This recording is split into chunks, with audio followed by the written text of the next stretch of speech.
matter. I love books like this. So 52 practical tools, just bite-sized things. I mean, you can pick up, it's one of those books, Brooks, you can literally open up anywhere and just start reading one of those bite-sized tools. And it's fun and applicable. So yeah, we're going to pick out our favorite kind of takeaways, right, from the book? Yep. You're listening to Grace Cast, a show that shares the secrets to selling perishable food products online. The show and advice is brought to you by the team at Seven Sons, which is an 8-figure e-commerce business that started completely from scratch. Each episode, we bring you one topic, 3 strategies, and one tangible resource to continue your learning and put you on the fast track in your own e-commerce journey. Let's begin. It is not the employer who pays the wages. The employer only handles the money. It is the customer who pays the wages. That is a quote from Henry Ford, and it's a great way to start this topic and episode of Grace Cast. And Blaine, before we dive into this book review, can you maybe elaborate a little bit more into, I think we all, when it comes to running a direct marketing business, understand that customer service is important and we need to have good customer service. Can you maybe elaborate into why, though, it needs to be more than just left up to an assumption and an afterthought, on why we need to spend intentional focus in this area? Maybe what's at stake if you don't? Well, there's 3 things that's at stake, Brooks. One is the future of your business is at stake. And we have to remember that, because if customers don't come back, you just can't afford to keep going, finding new customers every day.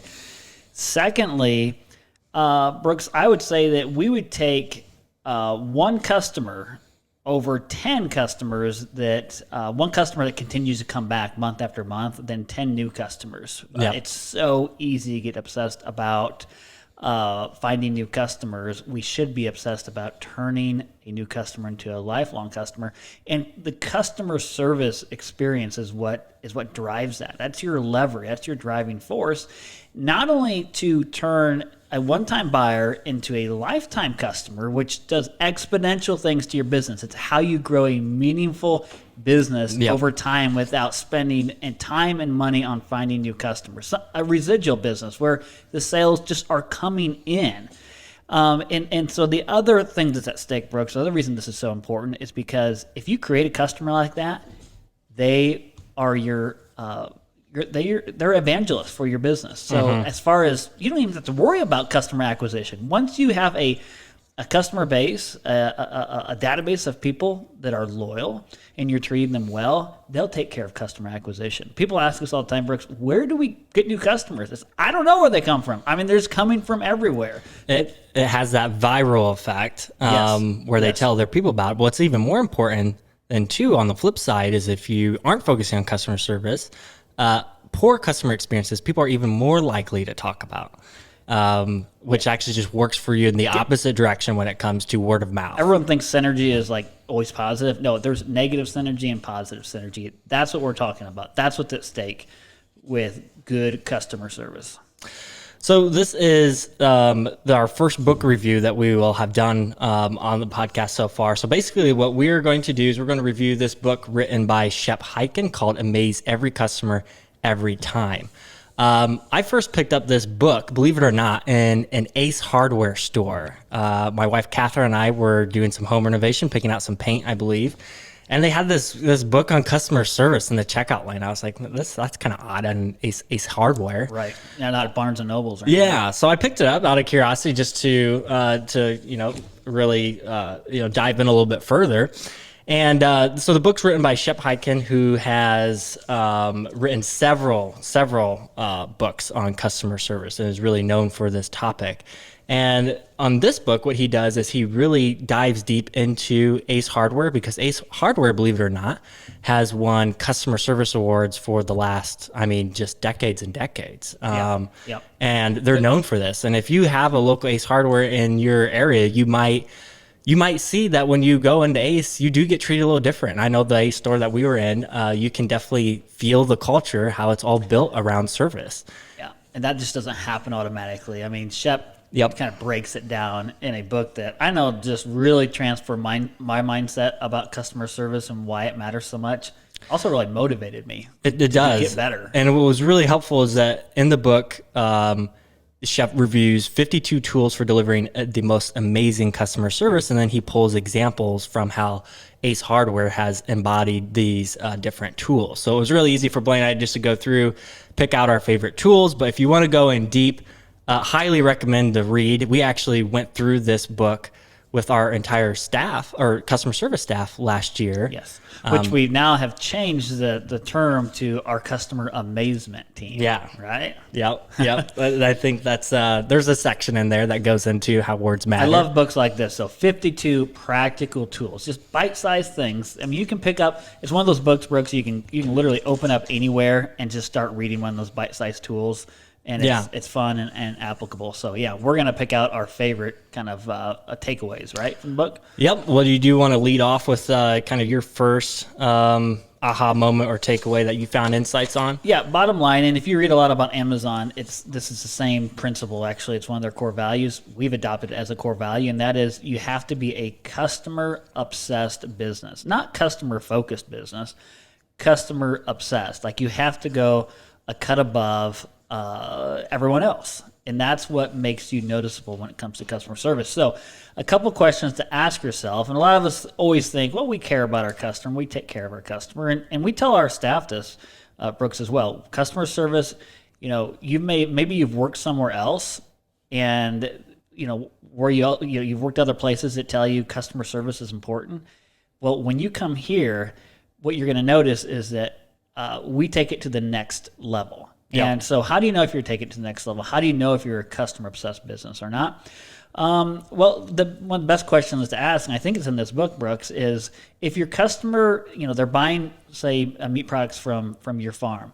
If they went somewhere else, would they notice a difference? Would it be that, this doesn't feel the same? Yep. That's what you want your competitors to have to compete against. Is there a difference? Do your customer go somewhere else and they just feel a little let down, not quite treated like they were before? So you have to be able to create a noticeable difference. I think Jeff Bezos has that quote that says, our customers are loyal to us up until the moment that someone else offers them a better service. Yeah. And he actually says that's motivating to them. So they talk about that within their company, not as something that they feel like is a downer about how the world works, but really it's something that motivates them to continue to focus in on this area. You want to find ways to go above and beyond so when your competitors look from the outside and they see what you're doing, you need to make it feel like it's almost unfair for them to have to compete with you. How do you do it is what you want. So the other thing too, Brooks, I think is a good question to ask. Are you customer obsessed? Well, are you following up with every customer who stops buying from you? Because again, the best person to tell you what you need to change to get customers to continue to buy from you over and over is the customers that stop buying. They have the answer. They know why they stopped buying. Go get the answer from them and then take that answer and make changes with it. And remember, this is really important because as you were saying earlier, we feel like growth comes from customer acquisition, from getting new customers, but no, growth actually comes from the back end, keeping your customers with you. That's where you're going to see exponential growth. So yes, just asking just following up with those people, a way we've actually built and operationalized this into our business is we use a email marketing software called Drip. And it allows us to know when someone hasn't placed an order in a certain amount of time period. And we actually automatically will just send them an email and ask for their feedback. Yeah. It's just a simple question. We say, hey, we're not going to send you a survey or anything like that. It's just an email with an open-ended question for, hey, is there anything we could have done different, or we'd just love to hear your feedback. Yeah, exactly. And one way we separate ourselves, Brooks, I mean, you can't just do what everyone else is doing, providing the same status quo customer service experience. I mean, there's things that we bake into and operationalize it. They're called magical moments. Chef talks about them in the book. So we're always interjecting a magical moment through the entire customer journey and through the ascension journey as well. And that makes a difference. The other thing that I would say and ask yourself is, are you walking in the same shoes that your customers walk in? So are you purchasing food or products from your own operation, your own farm, in the same exact way your customers have to purchase?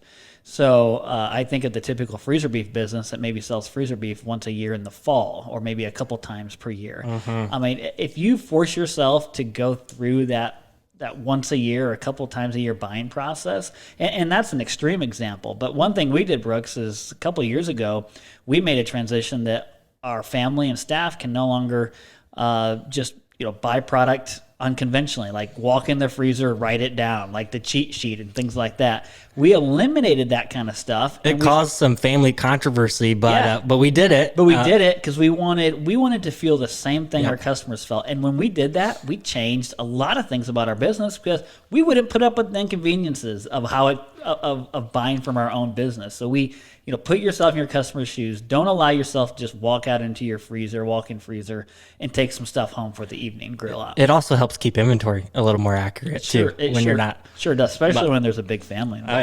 Yeah.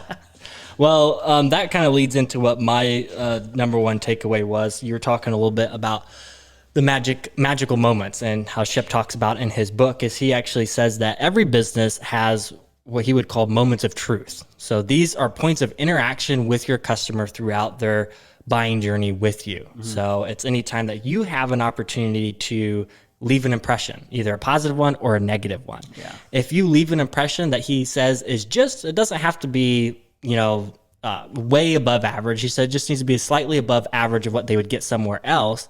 That's what he considers to be a magical moment. And if you can consistently deliver magical moments every single time you have an interaction with a customer, that's what is really going to separate you from the average business who focuses on customer service, because it's consistent all the way through, and that customer will remember that and associate that with your business. So a moment of truth is just any interaction, an email, a phone call, the box delivering, like unboxing day. That is a moment of truth. You have to deliver, go above and beyond, create a moment of magic during those moments of truth. Exactly. So I wrote down a few things that we spend a lot of time focusing on trying to go above average. The ordering experience on our website, we spend hundreds of hours just going over the UI, the checkout experience, that confirmation email the customer gets. There's a lot of effort that's put into each one of those steps, and we're looking at those steps and saying, what can we do here that's just a little bit above average from if they're to buy from a competitor or somebody else? And that actually kind of sometimes is a conflict as a software business as well. Producing Gray's Cart and designing that, we'll get a lot of feature requests from clients that it might make their life easier as the seller, but by golly, if it makes life harder on our customer, we will rarely ever implement anything that makes life harder on our because you're not going to benefit from it at the end of the day. No. Just positioning your business to be easier to buy from, you're always going to be rewarded for when you take those steps. So other things that we do, Blaine, you talked about the delivery experience. So we do home delivery. When that box shows up, we make sure that we put effort into the branding of the box. There's a welcome message insert that's inside that box when it arrives. We also put in a free gift. That's a surprise, something that they're not expecting. We don't tell them about it ahead of time. It's just a little hot pad, and we've talked about this before, that has a thank you note on it that's signed by one of the brothers. And again, those are experiences that not only are a little bit above average, but they're experiences that they can't get anywhere else, because we're a family business. A lot of our large competitors, that's itself unique, a family business. Yeah. But then you're getting a signed letter from one of the family members. Yep. How many places can people get that? That's your unfair advantage. So play towards those when you're trying to think about delivering these unfair advantage. Again, your competitors, it's just unfair to them. They can't replicate it. Yep. All right, you want to take into number 2? Yes. Well, it plays right off of that idea of respecting and holding up those moments of truth and delivering on those at every moment. And so where we go wrong is when we get excited, we have a high expectation for the customer service we're going to provide for our customers, but then we have a few bad experiences. Of course, there's always going to be a few bad apples in your customer database. I guess my key takeaway number 2 is bounce back from those bad experiences. Don't create policies and advertise, and promote policies around those very few bad customers that you had a bad experience with. Don't Like the typical small business you walk into, in small town America, where the wall of shame of customers that wrote bad checks. That's just a bad feeling to see the wall of shame and the names of people who wrote bad checks over the last couple of months or that year. Keep a good attitude. And I know Apple Computer Company, they always told, and I don't forget where I read this, but they said no matter what the experience was on the last phone call with the customer, you always hit reset and you always default to trust. Yep. And so I think that's just important, because you can, especially if you're the only one handling customer service for your business, you're always dealing with the problems. You can get fatigued. Yep. Make sure you're treating every customer like kings and queens. Yep. And you got to remember what the value, always be thinking about what is the value if this customer stays with me for another year, another 2 years. We actually look at the amount of refunds and credits that we give every single year, and we actually build that into our pricing model. And that's something that if you're listening to this and you're in the early stages of your business, that's something that we always encourage people to think about when you're pricing, because it's something you forget about. And if you forget about it, then you're going to be more likely to just want to be restrictive when it comes to making things right with the customer, because you didn't build in that margin. And it has a big so there's impact that tension there. It's like, wait, I didn't build this in to be able to refund you or credit you for this or replace it. You know? A great example is when you start doing home delivery. And this is something in our in-depth course when it comes to creating a shipping program we talk about, is you are going to have those rare scenarios where, the product got delayed, it doesn't deliver right, or theft. The box got stolen on someone's porch. I actually just got an email from someone who recently had this happen. They're asking, what do you guys do in this circumstance? I don't feel like it's my fault.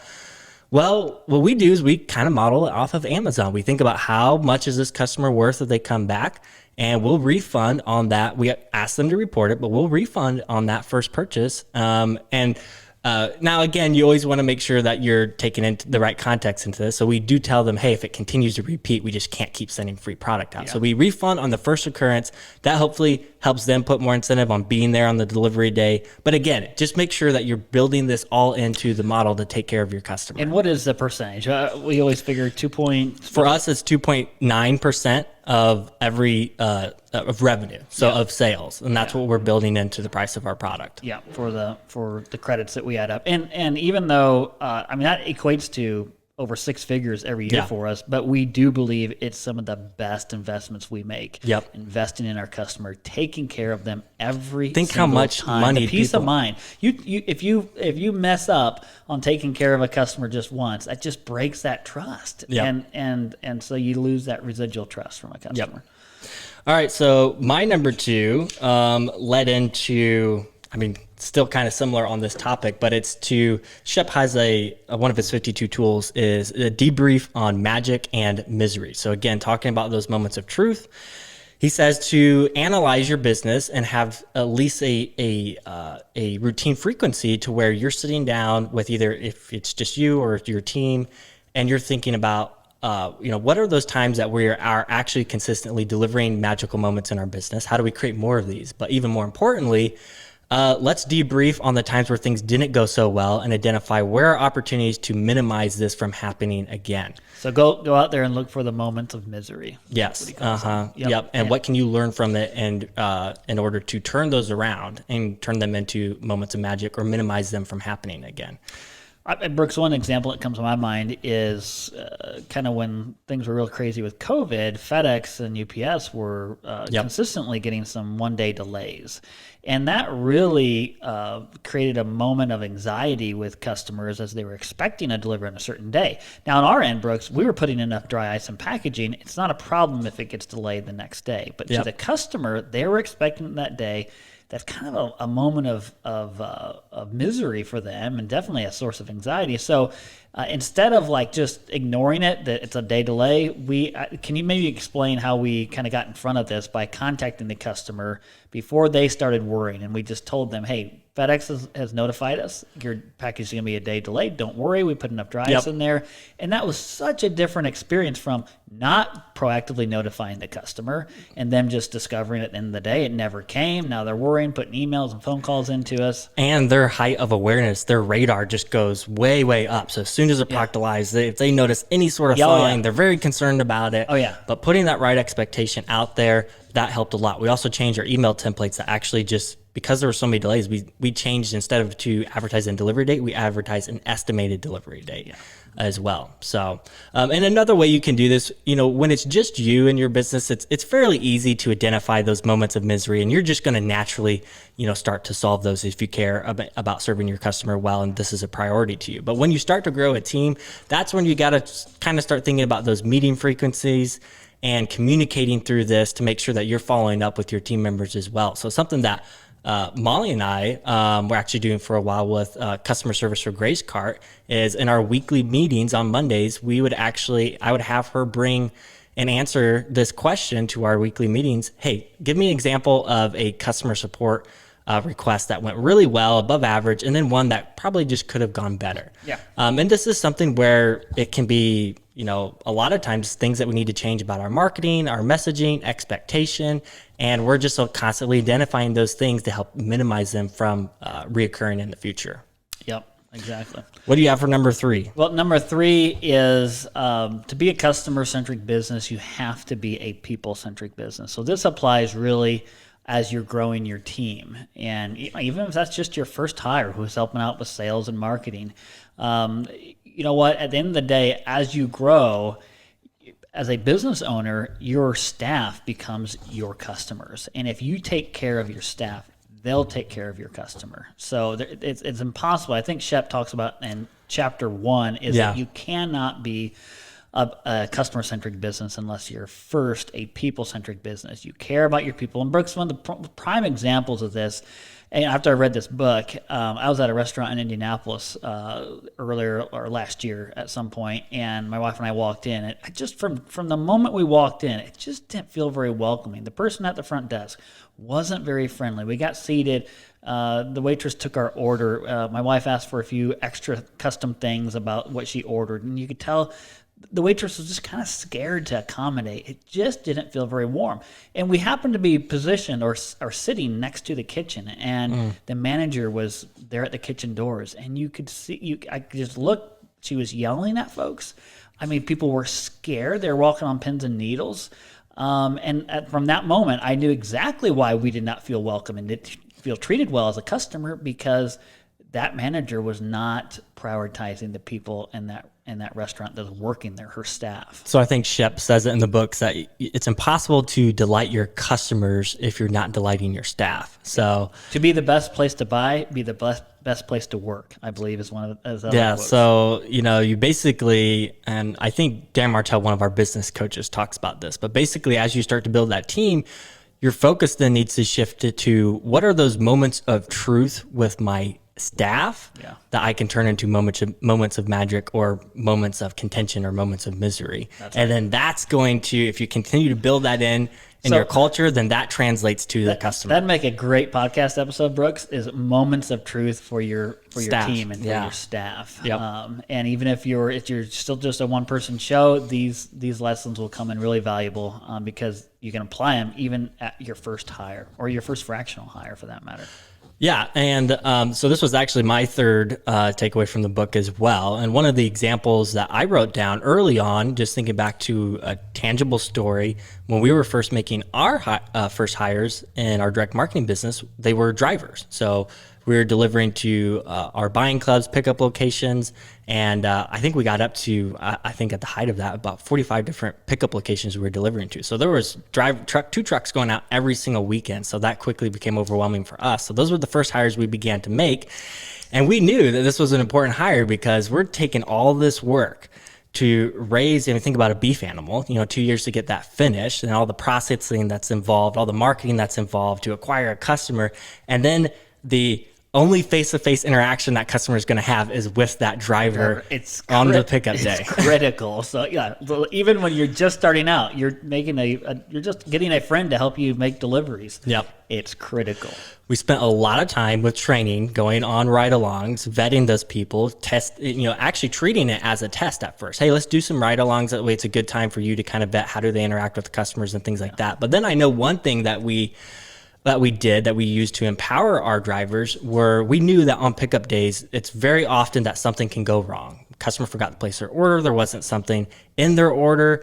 And, normally that was something that, of course, since we have that relationship with the customers, we could handle. But, when we're hiring drivers, they're not exactly sure what are we going to do to resolve this at the moment. Yep. So we put it in their power. We'd always send them with an extra case of eggs. So anytime something went wrong, even if they didn't know if it was our fault or if it was just the customer's, user error or something, always give them a dozen eggs or two whenever that happens. And just, hey, I know we'll make this right. I'm going to make a note on your order. The team will contact you on Monday, but here's a couple dozen eggs anyways. And I swear, eggs must have some magic in them or something, because it's just a dozen of eggs. The customer's like, oh my goodness. That's an example of how we're turning a moment of misery, because sometimes people could be, pretty upset about this. I mean, usually it wasn't, oh, thanks for the eggs. It was usually, wow. Wow, thanks. Okay, I'll look to hear from somebody. And it really felt good. And that, Brooks, that you mentioned, that's all about empowering your staff with tools.